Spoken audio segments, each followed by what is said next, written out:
up guys, and welcome to another TF only video. This one will be Twisted Fate versus Yasuo guide, which a lot of you have been maybe waiting for. I actually don't know. Some people asked me for guides, and hopefully this will enlighten you in some parts or aspect about the matchup.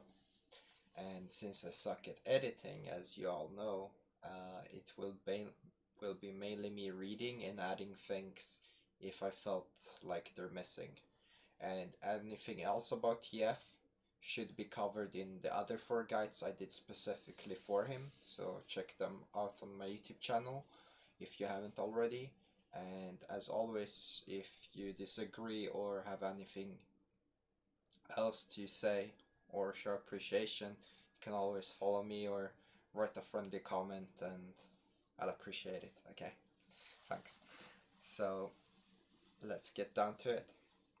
First of all, I want to thank all the people who support me and my channel. You have been awesome. Now let us dive into one of the most frustrating matchups Twisted Fate players dislike in general, Yasuo. However, like his wind wall, it can become a friend to you too, but more about that later. To begin this matchup, you must select a rune page, and luckily a lot of people use different ones that fit their own playstyle the best, therefore I have to explain the most 3 common ones that I or others that would use, which comes to mind. The first one will be Grasp of the Undying, and here you wanna go Grasp, Bone Plating, Chrysalis, and Overgrowth. Then you have the option to choose between Magical Footwear, Time Warp Tonic. You can choose Stopwatch if you want, but you can also go Absolute Focus, Celerity, and Gathering the Storm. So you're gonna sacrifice some of your HP, but you still have ability power and scaling in it. And yeah, that's the thought processing about this, is as this text will probably help you to understand. Grasp TF is for survival, different kind of scalings and 1v1 trade purposes. It is great versus any AD based comp and especially melee and AD mid laners. It helps you trade and ramp up HP through Grasp and Overgrowth to survive the enemy's burst. It almost guarantees 2 to 400 more HP throughout the game and helps TF reach over 3000 HP. Most I have had is 3.4k HP. I use that as an example to show how much you can get.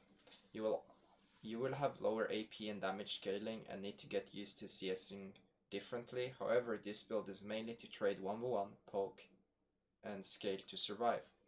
By scaling to survive, you can bait hard in lane phase for ganks or 1v1 outplay / trades or survive ganks, and even in teamfights to bait with the larger health pool added. This is also the only build you go Corrupting Potion with Time Warp Tonic unless you want to rush Dark Seal and on the other builds. So the thought like this text explains is it's mainly for you to survive and think how you're gonna trade differently. In teamfights you're gonna be healthier so you can trade by being like caught or engaging, and then they will, oh shit, it takes ages to burst, right? So there's a lot of small implementations you can do with this build if you're smart and you know your new tanking potential with TF, how much you can absorb as damage. And that's the hindsight behind this build. So if you get used to it, don't think of it as lower damage, think of it as a different playstyle that allows you different things and that you're more safe, and you will be able to use the kit differently entirely. Now let's move on to the second build. Airy, Mana Flow, Band, Celerity or Absolute Focus, Gathering Storm, Magical Footwear, Time Warp Tonic. This is a squishier version of Grasp which focuses more on damage scaling and different kind of poking without trading 1v1. Unless you know you will win the 1v1. This also helps in late game to deal more damage and close out kills in teamfights. It's basically Grasp without the survivability, and instead of Comet you use Airy to poke more frequently in lane to always try to get the Yasuo low as he dashes in and out on you or find clever pokes. And I wouldn't recommend this build to newer players on TF because you need to find those openings where you're gonna use Airy a lot to outvalue Arcane Comet in lane. Else Arcane Comet is obviously the better version, and that's usually what people play. Arcane Comet. Arcane Comet, Mana Flow, Celerity Absolute Focus, Gathering Storm Magical Footwork, Time Warp Tonic. That's my preference in it. You can go the one I will mention in a few seconds, but this is my preference playing because I want the boots to build Tabi later on. I don't rely on stopwatch to proc, and I like that and movement speed. The Time Warp Tonic makes me spend less on potions, and it helps me also with the poking and all-ins. But with Arcane Comet you can go Doran's Blade if you want.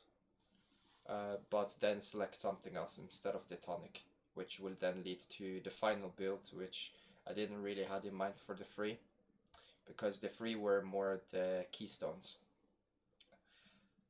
Oh wait, hang on. This build is used for even more passive poke and puts heavy emphasis on lane management instead of 1v1 potential. Yeah, that's Arcane Comet. You can't really win 1v1 unless the Yasuo fucks up. So you use it for more passive farming and scale and wait for your jungler and manipulate the wave more because you're not thinking of 1v1ing that much. However, if you want, you can do this build, which I will explain now. And it's the one Dopa does against Talon. And I assume you can do it against Yasuo, or that Dopa does it as well. Is Arcane Comet, Mana Flow Band, Absolute Focus, and Scorch.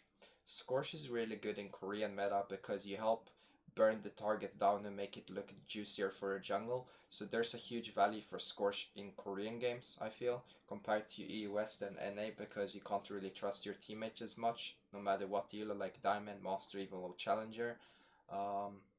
So I always want the late game insurance through Gathering Storm, but in Korea, where the games are quicker and the players are really smart, then you want to value damage early on and actually poke and make it look more favorable for a jungler. Also, if you punish them hard enough in lane, they will allow you to safely farm, and they won't try to deny you as much as they have to start respecting the possibility of being ganked. So there are different reasons to go Scorch compared to Gathering Storm, but on EU West or NA, I don't really like it unless it's versus LeBlanc. Then I usually go Scorch. Sorry. Then he goes Stopwatch and Minion Dematerializer. Stopwatch is he wants to rush Zhonya usually against Talon.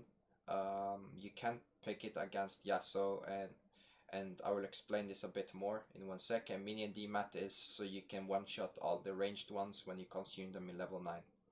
This is a final and brief build which allows you to go boots, and 4 pots to move out and in, if not to go Durance Ring. It is exactly like Arcane Comet and allows you to utilize Minion Dematerialize to one-shot ranged on level 9. Also to avoid being poked, to dodge Yasuo's Qs and move quicker in and out. So it's pretty straightforward. I already mentioned most of this text without reading it by mistake beforehand. It's basically you play smart, you look for traits, and you play really differently by having the boots. And it's a really good build against Talon as you want to move in and out from his rakes, but you can do this against Yasuo, I guess, as well, and manipulate the wave. And by having boots and 4 pots, you always try to stay healthy and dodge to proc Absolute Focus, and then you're moving in and out the lane way quicker to actually potentially not take damage, and that is also harder to get ganked with the added movement speed on top with you having flash, so it's really hard for you to die unless you're really bad, to be honest. But let's move on to the items. So the most common build is obviously Rod of Ages. Then you want to go Tabi unless you're feeling really safe and they lack AD on their team, then maybe you can go Ionian or some other build. Lich Bane, Zhonya, Void Staff or Rabadon, then Rabadon or Void Staff. That's why I wrote vice versa off above. Zhonya is only an item you rush second or you rush after completing Sheen to have CDR and then deal with the Sheen damage on push and etc. on small pokes. When you feel like they have a Yasuo Nocturne or maybe even a Zac or something, like they have a threat that can kill you, like a Rengar, where you need to prioritize Zhonya really fast or before Lich Bane. So you prioritize your safety over damage, because going Lich Bane second or third isn't really relevant. Sure, you do more damage with it second, but in the end, that's usually your three most common items against Yasuo, because if he ever gets onto you, or tries to ult you, you can soak that tornado or him while your team deals with his, or they back you up with him, and then he ends up being extinguished in the team fights and loses his purpose. So Zhonya is a really good build against Yasuo and the likes of Talon and other assassins that you really can't dismiss as easily unless you've been really safe. Then you can skip Zhonya, but usually it's a really common item to have second or third. Now that we have solved the runes and build issue, let's take the real dive and head into game. To explain different mechanics of the matchup, we'll first have to explain both champions kits and what kind of possible interactions the two brings to the matchup. So this is for newer players. Most of you will already know this, so just bear with me, or fast forward a bit ahead. But I will try to go through the first section really quick. To explain different mechanics of the matchup, we'll first have to I just read that part. Yasuo's Q is a ramp-up skill, which is of relative low cooldown that evolves into a skill shot after 2 successful hits, that he would always use to poke you out or shove you out the wave with. It is also set up with his E for a spin knock-up around himself and later serve as his ultimate activation. He can also flash as he dashes forward, as he spins, and then flash on you to knock up, but that's a bit too advanced. You never see that against most Yasuo players because they're bad, but that's something I can keep in mind that I might not have added. Yasuo's W is a wind wall which blocks all projectiles in game except lasers, locks and Vel'Koz. It is a point blank in which he can dish out that then becomes slightly in front of his character depending on direction. Yasuo's E is a dash which ramps up more damage the more dashes he completes, unless they actually change this. I think it's still true. Finally, his ultimate is an airborne mechanic with armor pen that can only be activated on knocked up or pulled characters. Let's quickly take a look at Twisted Fate's kit. There is a Q which projectile 3 cards, your W which has multi-purposes using depending on the color that I'll explain later, your E deals bonus damage when stacked on 3 autos. Your ultimate is your roaming toolkit, which is almost useless in the matchup. Yes, you can block all your spells and even your auto, and this is the reason TF mains despise him. However, soon you will come to love him as I have, since the matchup is in fact really easy to abuse. If you're familiar with I already said this part in start, there are certain champions that you can bait in the game by abusing animations or altering movements. On top of this, there is both psychological pressure and ramping up threat to use. Oh, that's what I mean. The next section is familiar, if you guys realize this column. I should have read this. On top of this, there is both psychological pressure and ramping up threat to use. Luckily, Yasuo falls under this category, unlike Fiora, Sivir, Morgana, and poor QSS users. First, simply fake by locking in your yellow card and press white cards to bait out his wind wall. This allows you to walk sideways or past it, even flash forward to ignore him in order of a successful stun. So the hindsight is you lock the card so it appears above your head, and then you're doing an animation that tosses the card, and then he will believe, unless he's really attentive and looking at the game himself, he will then watch the free card split and believe it's a single card, and the animations look almost identical. So he will then believe to use his wind wall, and that's when you flash through it or you walk past, and then you basically just stun him. Next is quick backstep and move back your character. This is a fake animation for your character to turn and throw the card and / an auto attack. What this does is bait him to believe that you're throwing out your yellow card to stun him. If he has seen through this or you are worried, toss your wildcards to bait it out for real, as the card will most times serve as a psychological illusion to pressure him into a false state of mind and perceive the information to bait the wind wall. So by this is your character is running and he sees the back of your character. When you turn, it looks like you're turning to auto, or sometimes they think of that because why else would Twisted Fate turn around? And if it's not if he's not baited into tossing the wind wall out, that's when you card and you do the fake Q to make him think that you're tossing the stun out. It's really simple, but it's like a 2 setup you can do to try and bait the wind wall out in certain scenarios. Now let us move a step further. AA, rotation faking. When it rotates yellow, auto him immediately and make him believe it has been locked in. This also applies in quick backstep. So he's coming to you or you're running towards him.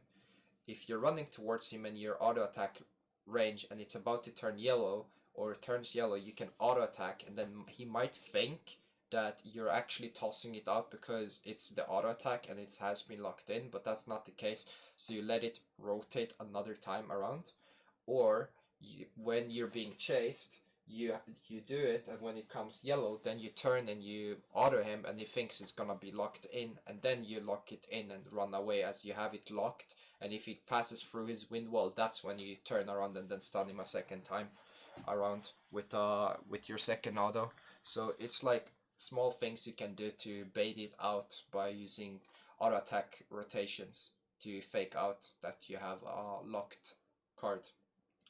The final part is the psychological pressure one. Most people panic on impulse when there is a threat nearby. Good thing we can make use of our flawed human nature. When Yasuo is being ganked, it is easier to bait his wind wall as it is a must done for him to survive. You can proc it easier by using the creative fakes or just simply walk up next to him, gaining enough distance to threat a point blank stun for him to panic and waste it. He is also becoming more and more scared each second you do not throw it, and might use it stupidly.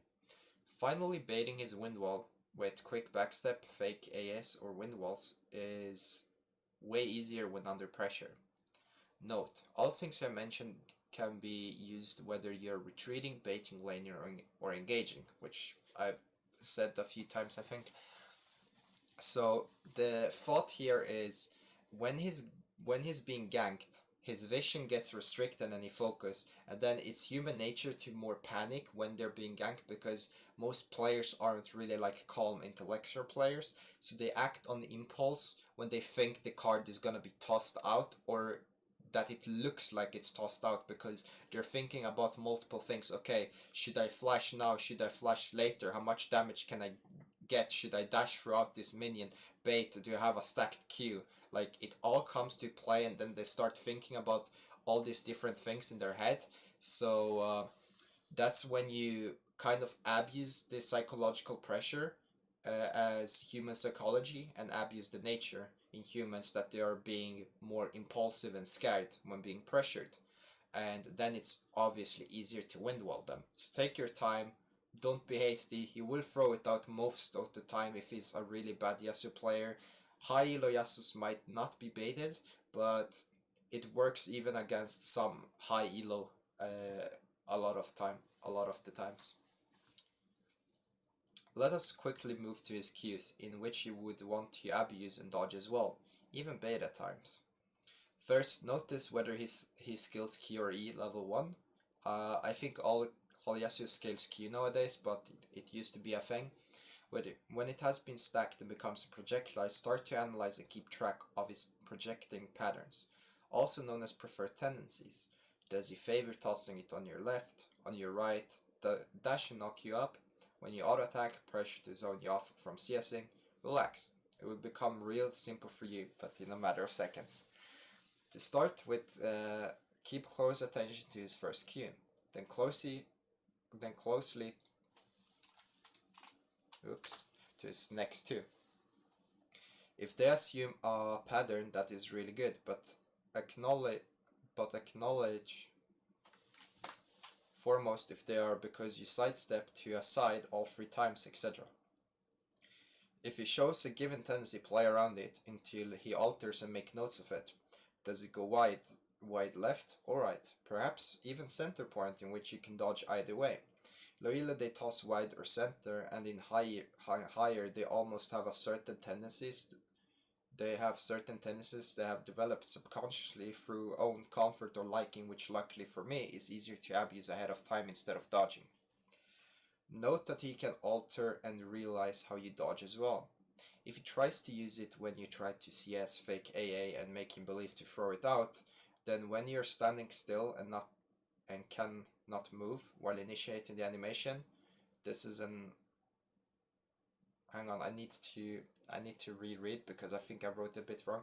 Note that he can alter and realize how you dodge as well. If he tries to use it when you try to CS fake AA and make him believe to throw it out, then when you're standing still and cannot move, well, this is a bit wrong, but the section that I meant when I wrote was he can realize how you dodge as well and alter it. Like if you dodge left, you dodge left, you dodge left, then obviously he might start to throw it left. But then if he tries to throw it when you're faking your auto attacks or when you're CSing, it means your character is standing still, and that's where he's gonna throw it, in the middle of your character, because you're standing still. You're initiating the command to auto attack in the game, and therefore you cannot move to the side or dodge as you're like throwing the card out. And this is an abusive mechanic that exists in the game. So when you're forced to come out and auto attack the minion to get the gold, he can then toss his Q. So he can wait if he's smart, or he can try to toss it out if he's dumb. But he can also toss it out for you to miss that auto by pressuring or zoning you out, which is the final section. Lastly, if he zones you off substantial wave or cannon minions, try to red card a closer minion or use your wild cards to secure it. You can use mana and even take health poke at times for CSing. This is a fair trade, however try to be smart. You can run with a yellow to fake he's being ganked to alert him off and toss his A. Toss his Q and move back. Else toss your wild cards early and see if he wants to block off those two injured ranged minions that will not die since you're sort of focusing his cannon minion, then farm the siege minion with your next Q. So the thought with this is he's gonna stand in front of the wave, right? And he's gonna zone you off. So imagine this being the line, right? And he's standing next to the line or above, and you're standing somewhere here. Or actually, this part I should have an illustration of this. But he's standing beside the wave, right? And he wants to zone you or poke you with the Q. Then either you need to wait to expire, you need to move in and auto attack so he thinks he can Q you, and then you fake the auto attack and you move out, which was the middle section. Or you can take the Q at times if you really need to CS, and then you can try and reset at base, but keep track of your HP and your mana on how much Qs you can throw out to sacrifice to guarantee farm, or how much poke you can take in order to try and farm. So there are two different things when this ends up mattering. Now on to the bait mechanic. If he's too focused on zoning or willing to poke or engage onto you, allow him.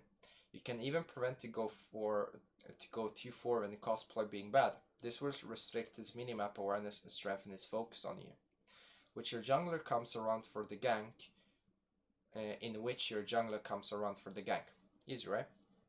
A bonus, if you had already tossed his Q and did not ult you, or perhaps you dodged, but you're dead 1v1 regardless in late game, ult away. He has no more CC available before your port completes and you escape sound and safe. So if he tosses his Q and you know you can't escape, just ult. Or if he's trying to ramp up the Q, just ult away and he won't kill you with his ult, because he has no CC to cancel the port. And this section with his Q, if he's trying to zone you too hard and trying always to poke you, that means his eyes are on your character. So you can ping your jungler to come and gank and say, I'm gonna let him shove in, come, I will willingly bait his Q, and then I will take his Q, and he might even ult me, or just believe that he has it down now, and then he can't Q on the jungler to try and run, because he will have CD on the max charge, and he has to recharge it from the start. You can also run into Yasuo and start trading, because then Yasuo is like, oh shit, this guy is boosted, right? I need to go forward, leap, dash, press my Q, press auto, press Q, and keep his rotation going. So there are different ways to play around his Q for sure, and I hope this helped you realize some of them.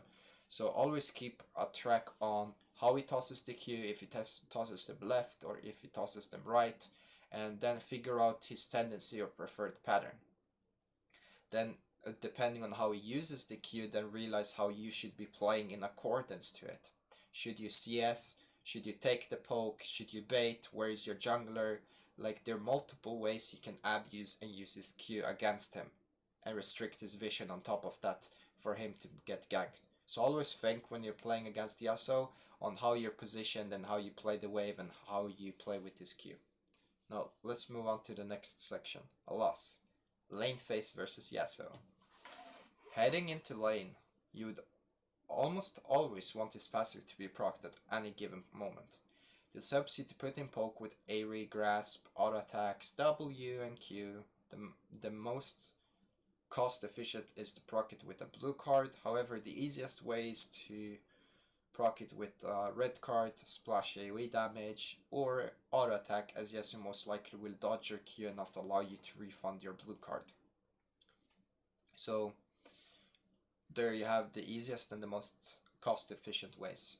But if he doesn't dodge your Q, that's also a very costly way to proc his shield, which you should only do when your jungler is pinging, I'm coming mid, then try to proc his Q, try to proc his passive with your Q, so it gets up as your jungler arrives to get the gank, because you want him on as low as health as possible when he's being ganked, and not proc so he can soak damage off your jungler. So always remember to have the passive procced for your jungler to make it more, a delicious gank, to sneak poke in and put pressure that you're not playing scared the entire game long.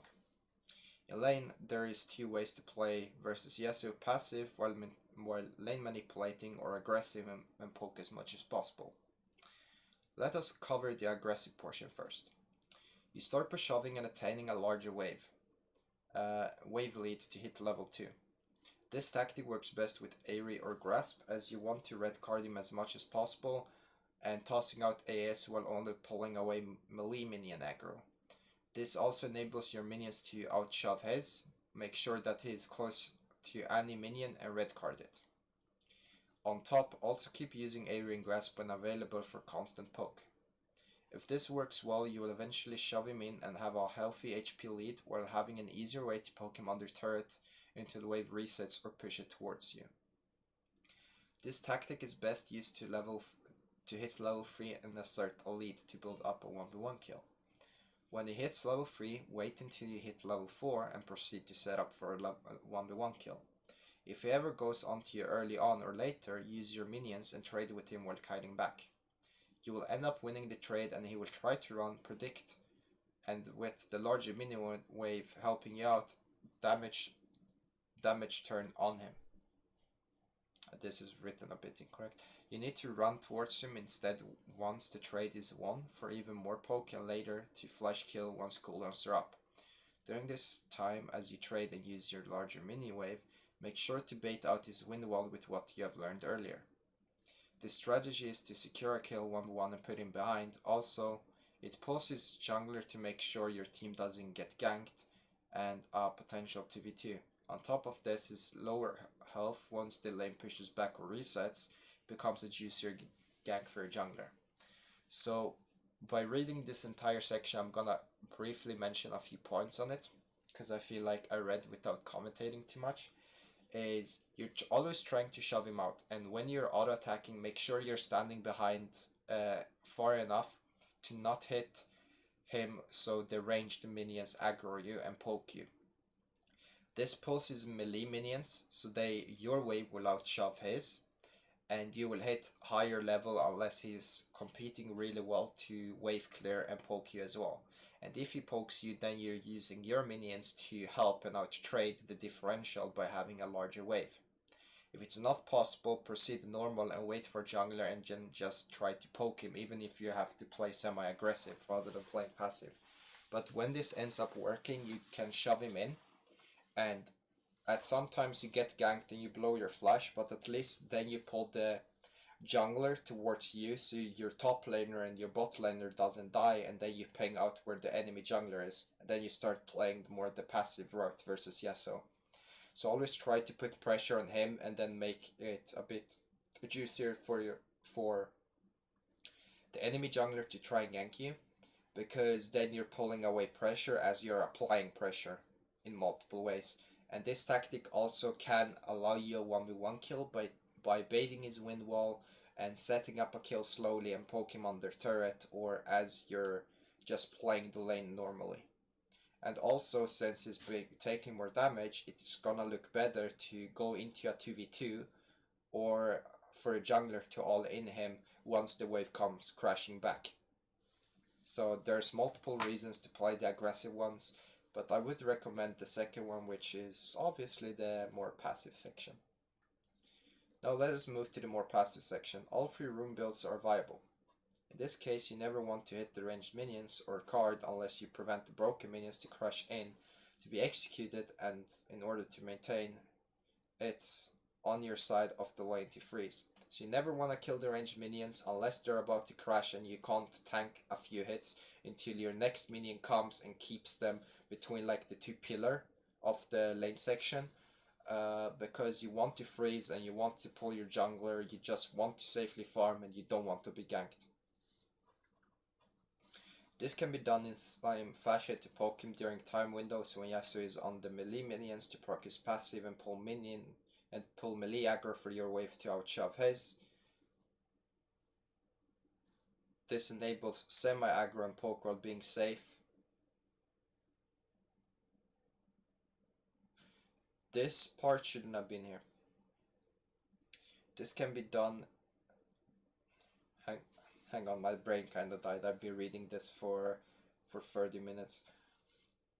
This enables semi-aggro and poke while being safe and puts emphasis of manipulating the lane to farm for level 6. Set up more favorable ganks and avoid to be ganked. However, this denies enemy jungler to be pulled in and more likely to gank your team instead, which is a bad thing. You don't want him to gank your team. It's good sometimes when the jungler ganks you, and sometimes it's bad, but by playing too passive you're closing the possibility of pulling pressure and attention on you, as you've decided to just farm the Yasuo out and allowing the Yasuo to farm as well, unless your jungler is punishing the wave manipulation and actually ganks for you.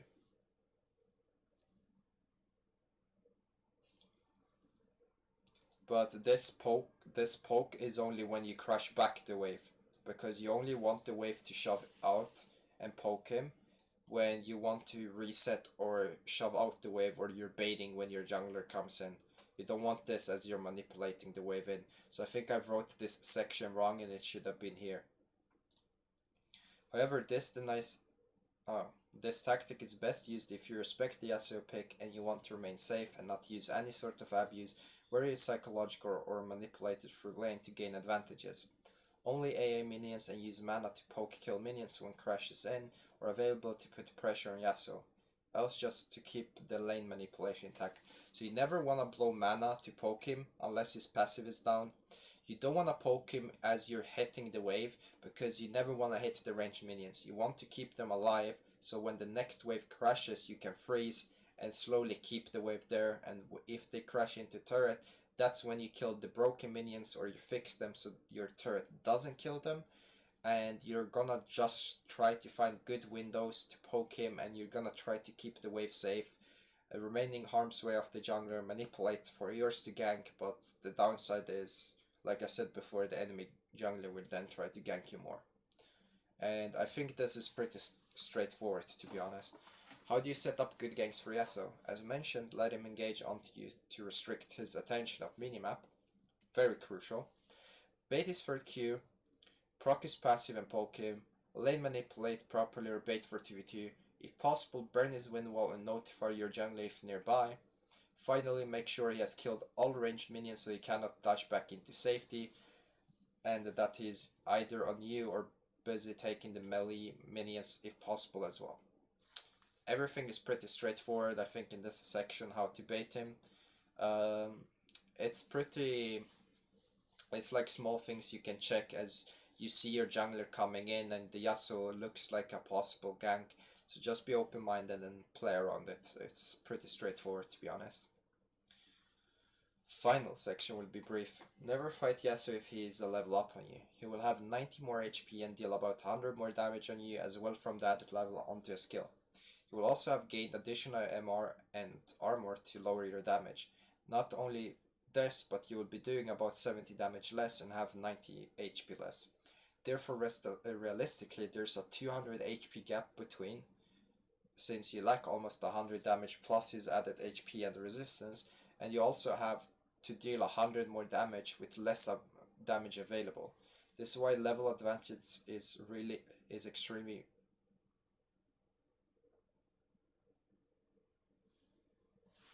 extremely important to respect versus assassins and Melissa's Twisted Fate. And to be honest, like, level advantages, you gain 90 HP on TF. He gains also almost 100 HP per level. He gains resistances because he's a melee champion. So don't ever try to trade or beat him 1v1 if he's up a level, because that's a large deficit you have, especially if he's 2 level up. Then you're kind of screwed. Like, you can never beat him. If you do encounter Yasuo or forced to mirror him lately, only move out of turret to bait if help is nearby. You're largely ahead, meaning 2 levels above and an item, else hug your turret as he will have outscale you by simply having 2 items.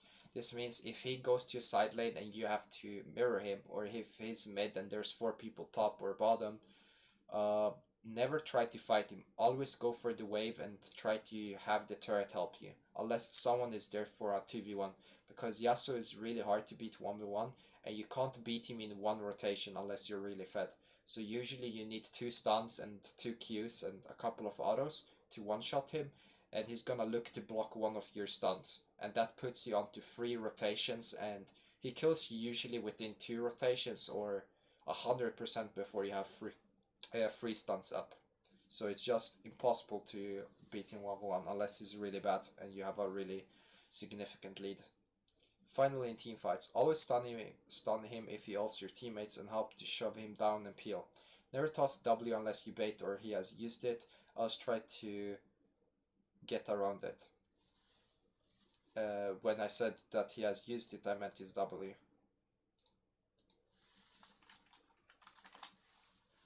Because you want him stunned and damage him as he's immobile and he's airborne, because that's the, like, if he's on your ADC or your support ulting them, you try to damage him as he's in his ultimate because he can't defend himself. So you always want to try to burst and be smart and try to stun him as he's like queuing on your teammate so he can't press his ult on the airborne, and other small things in teamfights.